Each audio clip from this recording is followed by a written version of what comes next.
example, you will be presented with this. How many of you know Douglish? Like, raise your hand if you are familiar with this website. No one? Okay. So what does Douglish do? Okay, let me type a word like hello, which is a very common word in English. Okay.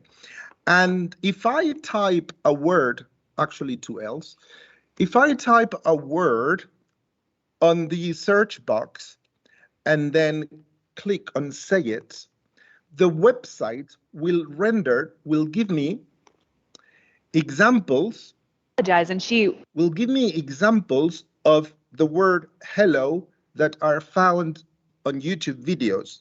As it is a very common word, you'll see that there's 55,464 examples of the word hello from YouTube videos. Okay, so if the settings are in English, for English, you get all varieties of English, or you have US, UK, or Australian English. So here you'll at the top of the video screen, you'll see the number of times that Youglish has found the word hello on YouTube videos.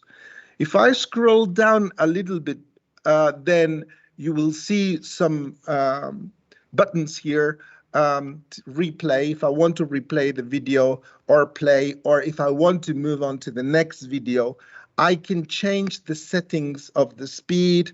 I can speed it up or I can slow it down. And also, this is very useful. Then I get the transcript at the bottom with the keyword highlighted in yellow. And then there's more things to it. There's more things to it. If you scroll down, you can make your playlists and things like that. But I'm not going to delve into that. Okay. Let's try something a little bit less common. For example, the other day with my class, we came across this expression from scratch. Do you know what it means, from scratch? Yeah?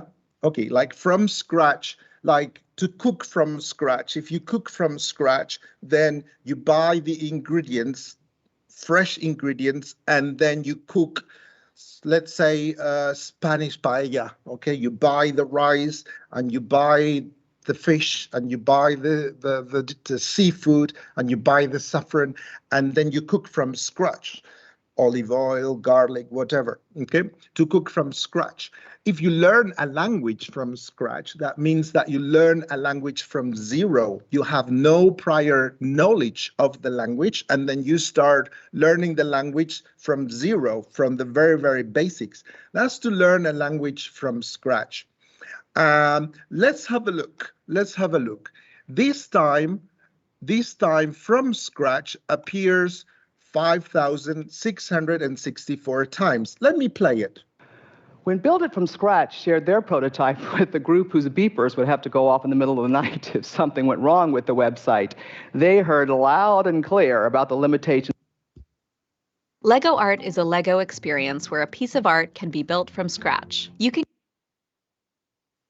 if you're looking to make them from scratch, I'll put the link down below to that. But a free mobile app that teaches you to code from scratch. Okay, I like that example. Let me replay it. A free mobile app that teaches you to code from scratch. A free mobile app that teaches you to code from scratch. A free mobile app that teaches you to code from scratch. Okay, so this is an amazing tool if you are either a language teacher or a language learner. And it's not just limited to English. If you click on this arrow, then you will see a selection of different languages, including Italian or Greek. I know there are people from Greece over there, Chinese, Arabic, even sign language. Okay, so it's a very, very useful site. For example, let's try something in Spanish.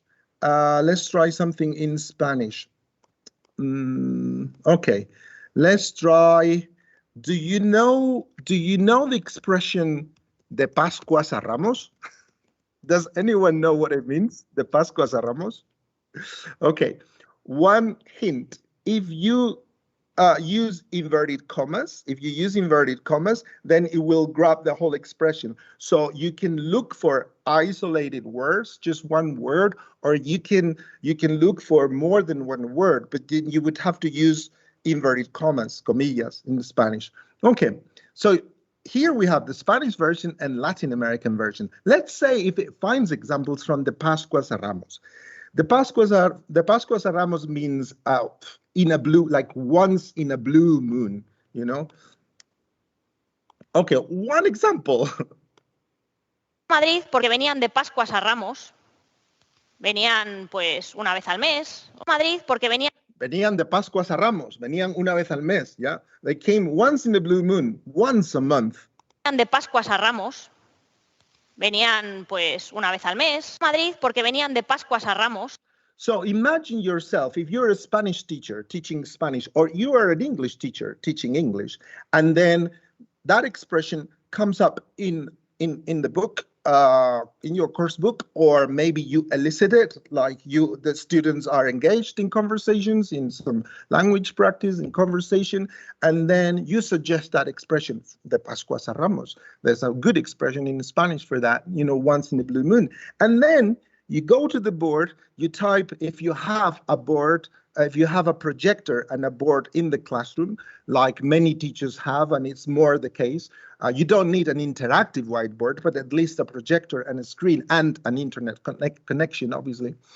All the students can use their phones and look for them on their phones from the Pascuas a Ramos, and then you can play that video in class a couple of times, or 3 times, to exemplify the use of from time to time, once in a blue moon, the Pascuas a Ramos. And I think it's just a brilliant interaction with technology. It's like we are using technology, but right when it's needed. You know, it's not technology for technology's sake. Okay, I want to use technology because they're pushing us to use technology. We have to use technology. You're using it at times for a few seconds, even when it's needed, when you think technology has something of an added value, you know? Okay, another expression that I like in Spanish would be manga por hombro, which it's difficult to know, even if you know Spanish, but maybe some of you know, manga por hombro. If not, Irene can explain. Okay, 3 examples. Cosas. O en vuestra casa, sin dejar todo manga por hombro. Así que okay, manga por hombro, like just things all over the place, you know, when something is like messy, a house looks messy, that's everything is manga por hombro. Okay, manga is sleeve and hombro is shoulder in Spanish. Que si os ha gustado y queréis que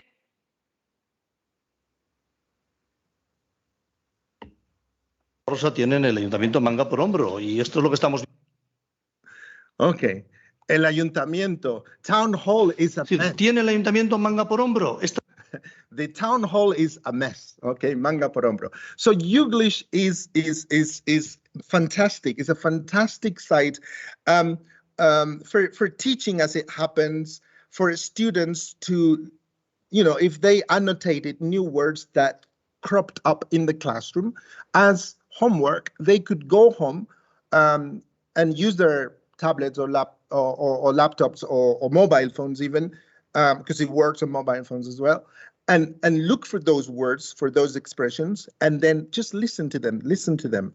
Also, the students or you could create playlists, because what happens is if I grab this URL, okay, that I'm highlighting now, if I grab this, copy paste onto a Google document, Google Doc, or any document, okay, that's a link, that's a hyperlink, and if I click on it, then it will take me here, okay? It will take me not just to Youglish. It will take me to Youglish Manga por Hombro, and then I can listen to those examples. So imagine, I'm not going to do it for time-saving purposes, but imagine that you have a Google Doc, okay, where you are copy and pasting all those links, and you open the document, and every time you click on that link, then Youglish will open, and then you can listen to the pronunciation, and you can watch those videos. And I think it's amazing. And so this is a fantastic site. It's very, very useful whether you're teaching a language or you're learning a language. Today, you hear a new expression in Spanish, you learn something in Spanish today. Go to Youglish, listen to it, just for the heck of it, just listen to it, okay? So Youglish, very, very, very useful site. What I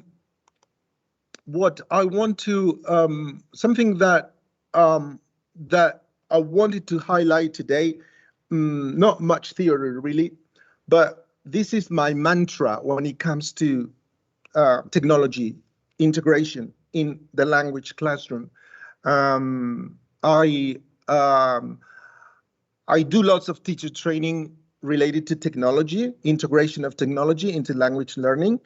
I'm not an expert. I just focus on methodology. But my mantra when I do technology courses is this: technology is more effective when it becomes invisible, when it's easy to use, and when it triggers emotions. What do I mean when it becomes invisible? When it's normalized, when you don't really think about it, when you don't really think that you're using technology. In my case, I'm used to using Youglish in the classroom, but I don't spend like 15 minutes on Youglish. It's just at times. One of the things that I do when I walk into the classroom is I open Google Chrome and I open different browsers.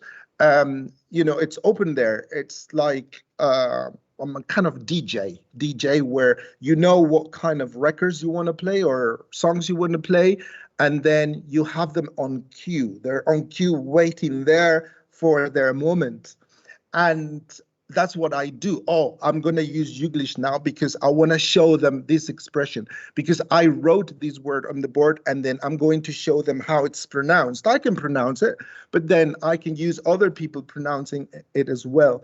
So for me, Youglish has become invisible. I don't really think about it. It's just like when it's needed, that's a good time. I just use Youglish. My students are used to it. I'm used to it. It's normalized. It's invisible. We don't really think, oh, technology, what do we need to do now? No, it's there. It's waiting for its moment.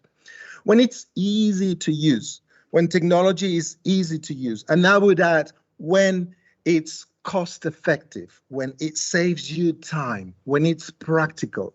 Youglish is very easy to use. You just have to type the word that you want, and you don't need to know anything else. You can do more things with Youglish if you sign up, but it's free, and then you can use it without opening an account or anything like that. So it's very easy to use. You can't go wrong.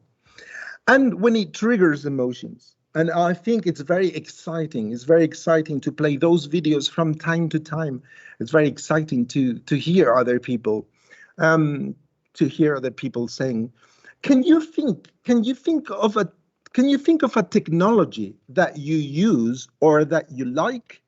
Can you think, and maybe you can grab a microphone and then tell me. I'm going to choose, okay, if think of a technology that you think it's easy to use, that you think it's kind of invisible, normalized, that you think it triggers emotion. It doesn't have to be a technology that is used in education. It could be any technology, really. Yeah, could be an app, could be something you have at home, could be a smartwatch, could be anything, could be anything. Doesn't have to be like related to education. All right. Okay.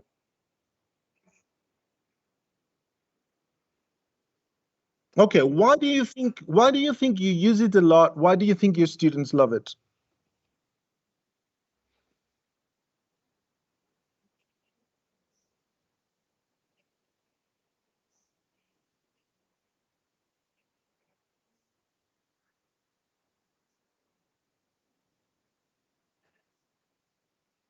Mm,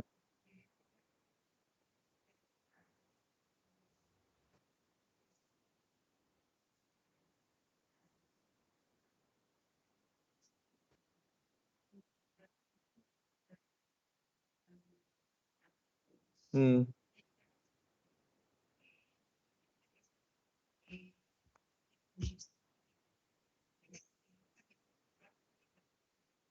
mm-hmm. Okay.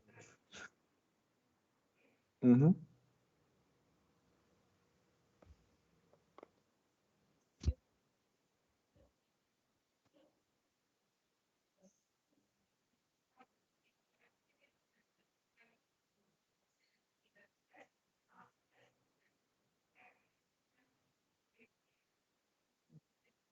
Okay, I think Kahoot is a good example of effective technology because it's invisible, it's normalized, people are used to it, people know, what to expect and how it works, what it does. It's easy to use. I think more and more people, get comfortable with Kahoot. It might take it might take a little time to learn at first, but I don't think it's very difficult to use. The students can use it, teachers can use it. I don't think it's very difficult.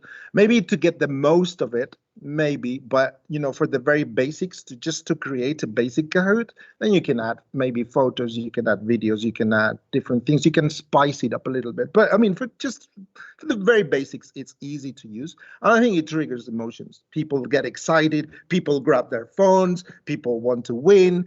You can see the scoreboard, and then you can see the podium, and people get displaced, and then there's a new leader for the next question, and so on. So I think it's Kahoot is a good example. It's easy to use. I'm not very sure if Kahoot is very cost effective because it takes time to create a Kahoot, and maybe it will be over in a matter of 3 minutes or 4. So I have my reservations or my questions, but I like Kahoot. I use it as well. I think WhatsApp is a good example of effective technology. WhatsApp, it's invisible. We are used to it. It's just like using the phone.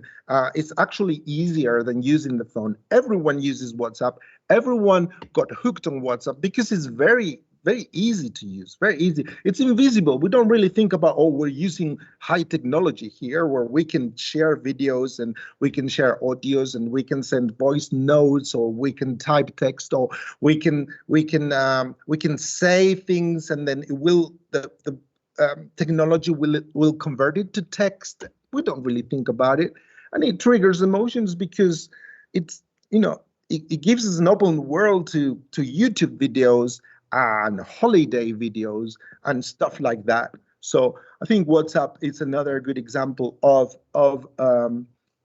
effective technology. So bear in mind when you want to try out a new technology in the classroom, whether it's for language teaching or for whatever subject that you teach, bear in mind all these criteria, because I think it's very, very important. If technology is going to complicate our lives, I don't think it's worth using.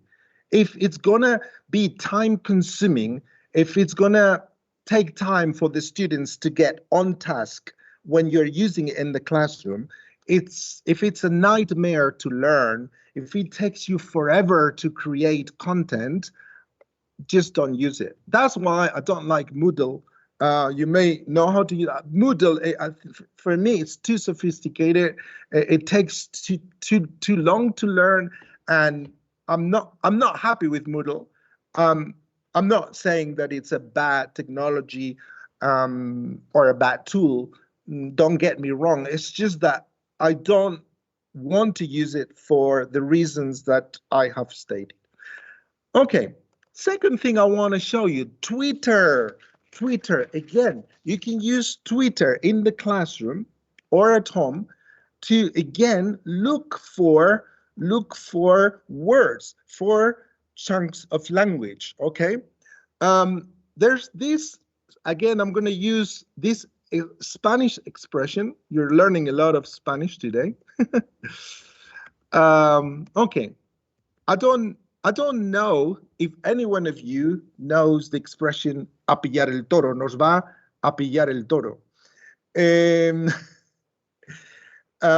It's a very common expression.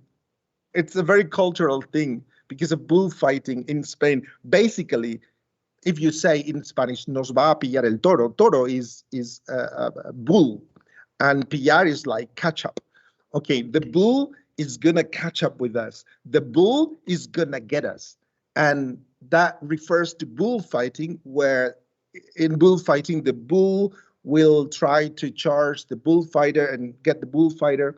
And nos va a pillar el toro is a Spanish expression that means like, you know, we're gonna be late. We need to hurry up. We need to get moving. You know, we need to hurry up because time is catching up with us. Okay.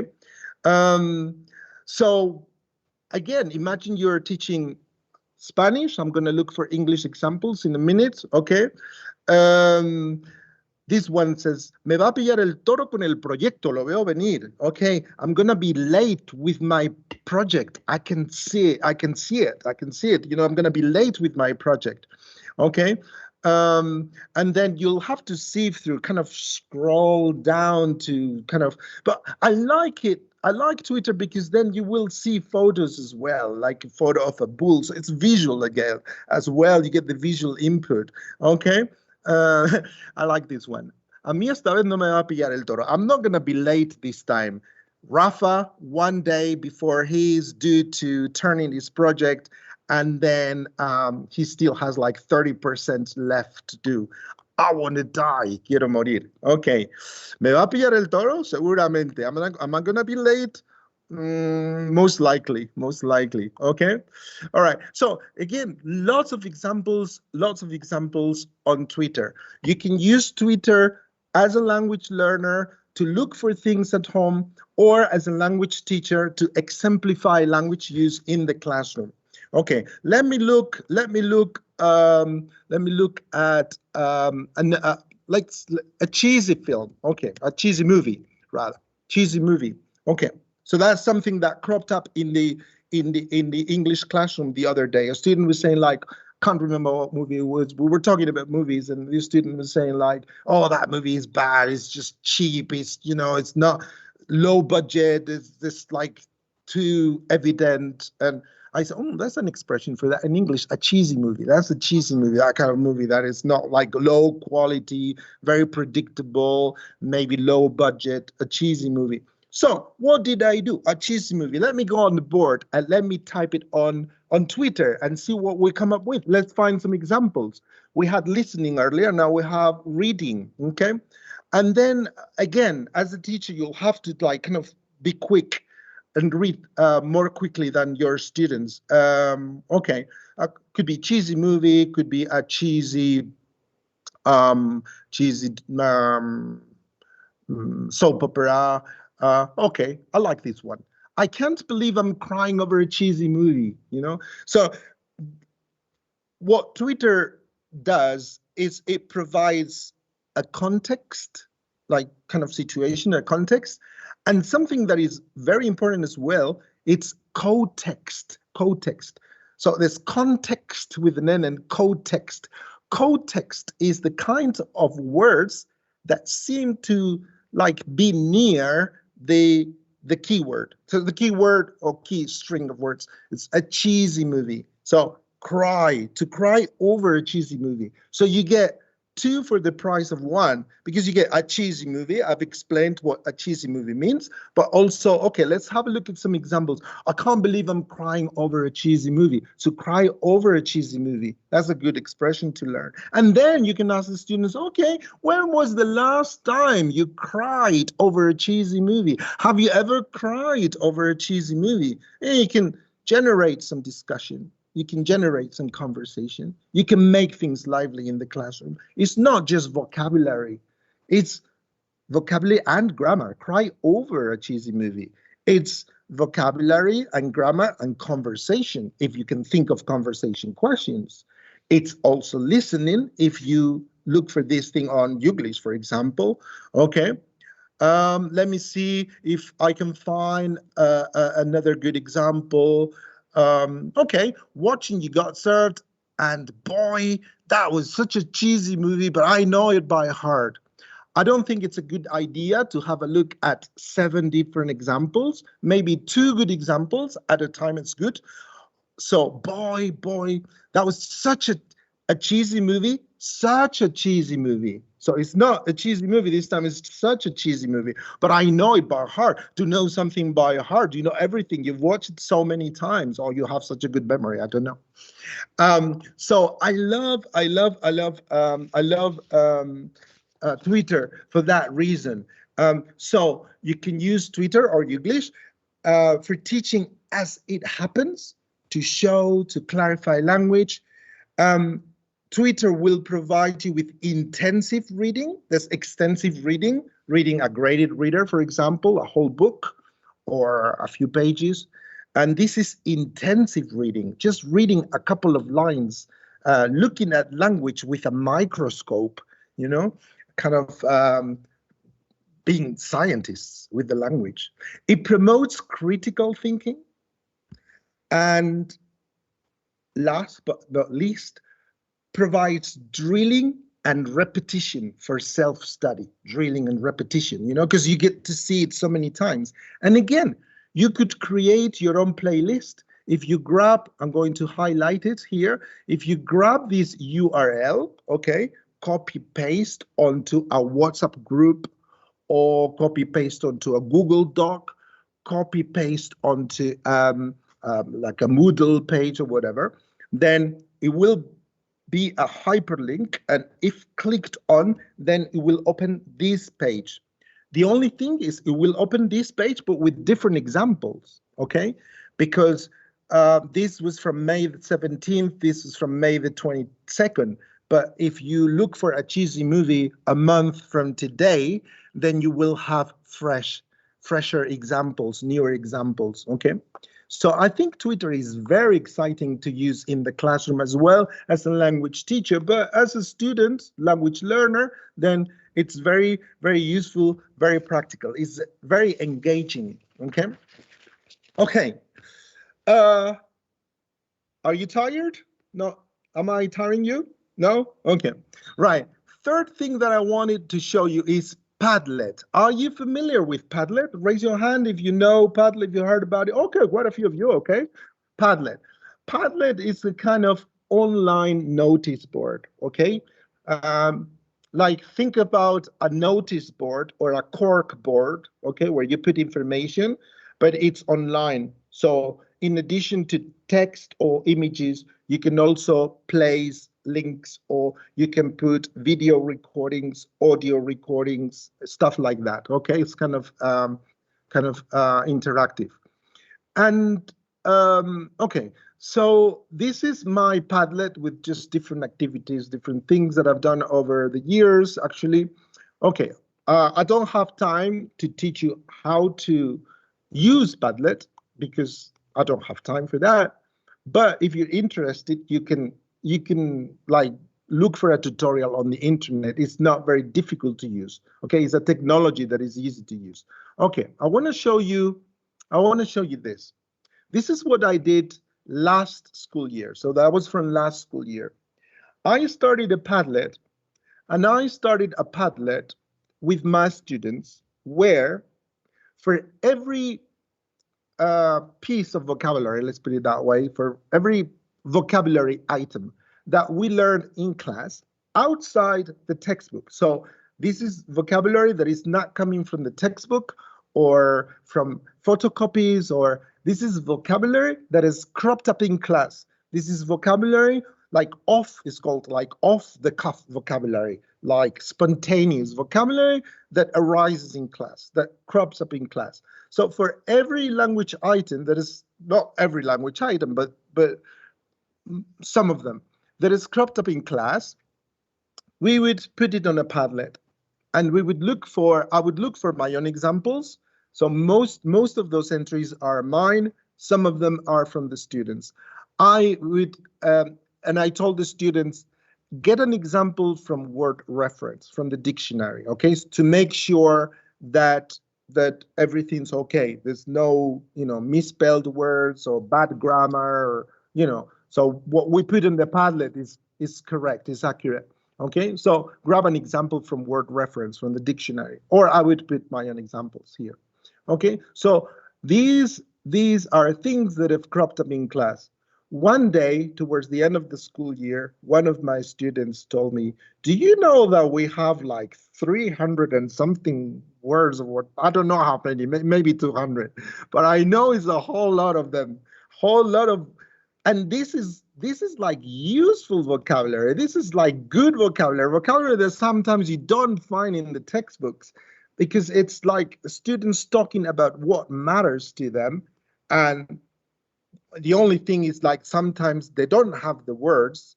This is an intermediate class, B2 class. Sometimes they don't have the words and the teacher helps them with the words, okay? Jason's house is a dump. I don't know how he can live there. A dump. Okay, so it's like disaster, messy, maybe dirty as well. Okay, a dump. Excuse me, how far is the cathedral from here? Well, it's a fair walk. It's about 2.5 miles. It's not within walking distance, really, within walking distance, okay? And I think this is a good thing to have if you're a language teacher, because there's many things you can do with this. You can make vocabulary cards, like a vocabulary card where, imagine the first example. Jason's house is a gap, then leave a gap there. I don't know how he can live there. So if you write this on a card and then leave dump as a gap, then the students will have to think or remember what the word missing was. So you can do lots of vocabulary games. You can create, other students can create their own games making vocabulary cards. Also, this is accessible from the phones. So the students in the classroom, if they're allowed to use their mobile devices, and I think they should be allowed, and then they can go on this Padlet on their phones and they can see what I'm seeing on the screen. But only thing is, like, as a student, I can scroll down and I can move at my own pace, and I can, just be self-independent accessing this Padlet. Then you can leave it on the screen. For example, say I'm going to minimize it. So minimize this, and so I can have a look at a few more. Okay, say this, and then tell the students to work in pairs. One student looks at the screen, the other student is not looking at the screen. So two students working in pairs, one of them will say, Jason's house is bananas. I don't know how he can live there. And the other student will have to say what the missing word is, dump. Oh, okay. Then you leave it for like 3 or 4 minutes. Then you scroll down a little bit more here, for example, then they switch. So you can do lots of revision activities with a Padlet. This can be used for self-study. The students can access this Padlet from their phones and study vocabulary on the go or at home. Also, I think it could be useful for making conversation questions towards the end of a lesson. For example, you have 10 spare minutes, you don't know what to do, and then you open the Padlet with the vocabulary And okay, I'm gonna go random, okay? Here, for example, okay. I wish I could help you, but I'm completely clueless about computers. I don't know the first thing about computers. I'm clueless. Okay, then in this case, I could think of things like, okay, tell me things that you're like clueless about, you know? For example, I'm clueless about video games. I don't know anything about video games. I know there's FIFA and there's NBA, but I don't know about fighting games. I don't know about, I'm clueless. I'm clueless about it. What about you? Okay. Someone might not like football, clueless about football players. Or, okay. Time for a break. Let's grab a drink. Oh, let's grab a drink. Okay. So I could say like, okay, we went out for a drink. What kind of drink would you grab? I think I would grab a beer. Well, my students are all adults, so most of them are adults. I would grab a beer. I would grab a Coke. I would grab a coffee. Okay. What kind of grab? Okay. Usually when you hang out with your friends, like, you know, you just first drink that you grab, what is it? You know, so you can think of conversation questions. So no, it's not just learning. Grab means tomar algo de beber, like have something to drink. It's like you want to provide drilling, you want to provide repetition, you want to provide exposure to the language, and you want to use it in meaningful ways by, you know, means of real conversations, you know. Dishonor was a sword owned by El Cid. Well, I can't really think of many conversation questions with sword, but okay, I'll skip that one. Okay, a bit of a handful. Wow, I like that one. Okay, when I was a schoolboy, I was a bit of a handful. I was restless. I could not be glued to my seat because I was so impatient. I hated school. I did hate school. Okay, now when you were children in primary school, you know, would you describe yourself as a bit of a handful or not really? We're kind of obedient. Okay. And then the students would say, yeah, I think I would, you know, it resonates with me. I was a bit of a handful, really. Yeah. I gave my mom a hard time. I get my dad a hard time, get my teachers a hard time. And so that's, you know, that's, I think that's fantastic to have something like this that is online, you know, could be on a Padlet, could be on a Google Doc, could be on a Moodle, you know. I think the type of technology that you use is less important than what it does for you and what you can do with it, you know. I use Padlet because it does the trick. It's very easy to use. I can click here and then I can add something else, you know, and then publish. Yeah, and then it published it at the very top. See how easy it is to use? I'm going to remove it because I don't really want it, but I just created an entry just like that, you know. It took me like 3 seconds. It's good technology, you know, and you can do lots of things with it. It doesn't take time. It's very easy to use, and it creates emotions if you know how to use it, like if you can generate conversation out of it. So I love Padlet. I love Padlet. You can do many things with Padlet, you know, like in terms of students, they can like practice the language by placing recordings here. So in this case, page 67. During all my daily life, I haven't used a lot the knowledge I've gained at school. Probably the main example I can give is the additions I do with my friends. Okay, so in this case, the student had to make recordings using vocabulary from the units, 2 units, education and eating. And here you can do lots of creative things by putting videos on a Padlet, and then the students listen to the videos. They have to guess the missing words, and this takes more time. Okay, this takes more time. But if we don't want to complicate things, just this is one very practical application regarding vocabulary that I love from Padlet. Okay, so another practical use of technology, okay, would be beatbox chants. I'm not a big fan of beatbox chants, but This is, okay. So I'm gonna go, okay. I'm gonna go with the first example that I showed you on the Padlet. Jason's house is a dump.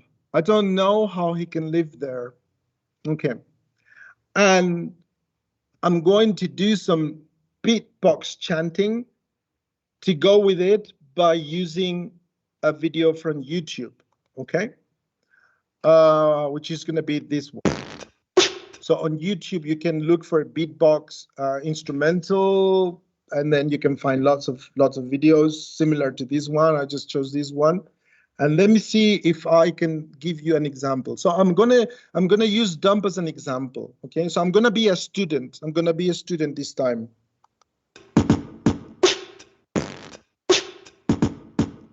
A dump. Jason's house is a dump. Jason's house is a dump. I don't know how he can live there. Okay, so ask the students to do that in the classroom. A dump, then move on, you know. And I think it's very relevant if you're an English teacher based in Spain, because like, after all, English is a stress-timed language. Spanish, like Italian, for example, is a syllable-timed language, okay? Which means that in English, it's like the length of the syllables is not the same as it is in Spanish. For example, I could say this: 1, 2, 3, 4. 1 and 2 and 3 and 4. 1 and a 2 and a 3 and a 4. 1 and then a 2 and then a 3 and then a 4. Everything is the same length, but then in some cases there were more syllables. It was longer. 1 and then a 2 and then a 3. Okay, and if you do beatbox instrumental with the students, I think that will help them get familiar with the type of language that English is, which is a stress-timed language. And then they have to kind of get it right. And the students love it because the teenagers are used to these kinds of things. And you know, that's their world, that's their music. Not too fond of this type of music because I'm old.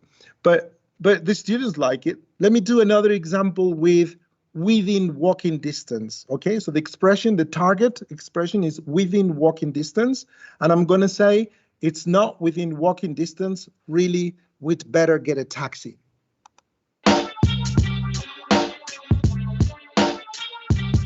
Within walking distance. It's not within walking distance. It's not within walking distance. Really. It's not within walking distance. Better get a taxi. See, so these could be exciting. You could have a competition or something of that nature, spice things up in the classroom. So that's beatbox instrumental. Okay. Do we have any questions so far? Any questions? Would you like to ask me a question? I have maybe a few more minutes, 5 or 10 more minutes to make it an hour. Any questions so far?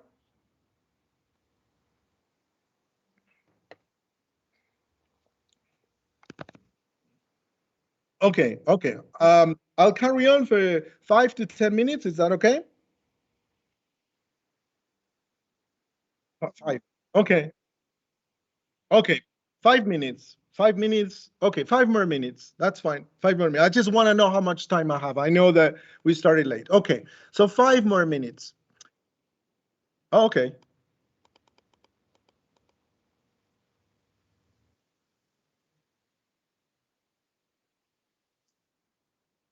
Sounds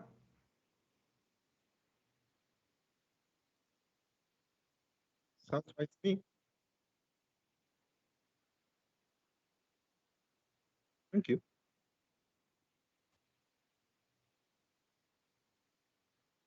Okay.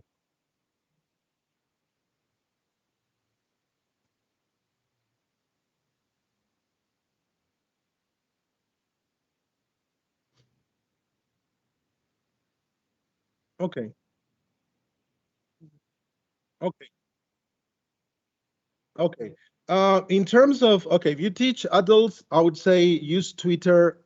Um, the beatbox chants, I think either for teenagers, definitely very, I think they're very relevant for teenagers. And if you're teaching low levels of English, I think the students love those beatbox chants, because what happens with low levels, if you teach adults at low levels, everyone kinds of plays the game that, okay, we are like children learning a language, and then sometimes we have to do silly things because we're learning a language. We have to do lots of repetition. We have to do lots of stupid singing sometimes. We have to do lots of silly games. But I think everyone accepts that, okay, I'm an adult, I'm not a child. I don't like to be treated like a child. But because I'm learning a language from scratch, then some things are interesting in my learning process. So the chance, I think teenagers would like it, and even adults at the low levels, because they're just practice. They need to practice. They need to learn. Youglish definitely for everyone. Padlet definitely for everyone. Maybe Twitter, but I think, in my opinion, I've used all of this. So I walk the talk. If I'm talking about this, is because I do it myself, and I use it with all ages, really. Okay, and finally, there are useful apps right there to learn languages, such as Duolingo, the free, fun, and effective way to learn a language. Wow, free, fun, effective. Then you go to Memrise. Because we make it easy. Oh, this must be better. Easy. This one is easy, okay? We know you think it's hard. You probably tried learning English before. It's easy. Then you go to Buzu.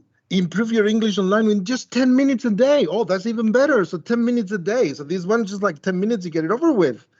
And then you go to Babbel, the Babbel difference. Okay, this is different. Learn everything you need to have real world conversations, 10 minutes a day. So 10 minutes like the other one, but this time it's like for real world conversations, okay? And then you get to cards or apps like Anki, powerful, intelligent flashcards, okay, like algorithms. So if you don't get something right, then next time you use it, then it will ask you the same question based on, like your previous errors. And so you download it on your phone. Mochi, spaced repetition, Quizlet, vocabulary cards again. You know what? These are okay. So basically, the idea behind these things is that you can create your own cards, and then you can be tested. And these are like digital vocabulary cards, okay? Or applications that show you vocabulary cards, and then that you have to remember. But for me, and this is just a personal opinion, these are not very effective kind of technologies, because it makes my life hard. You know what I like? I'll show you. I'm learning Italian. I don't know. I'll switch now to full view. This is what I use. This is as practical as digital cards. And what I do is I leave gaps, and then I put the keywords at the bottom. So for example, this one would be in Italian. La cena è buona, ma pesante. Okay, and then the word pesante would be here.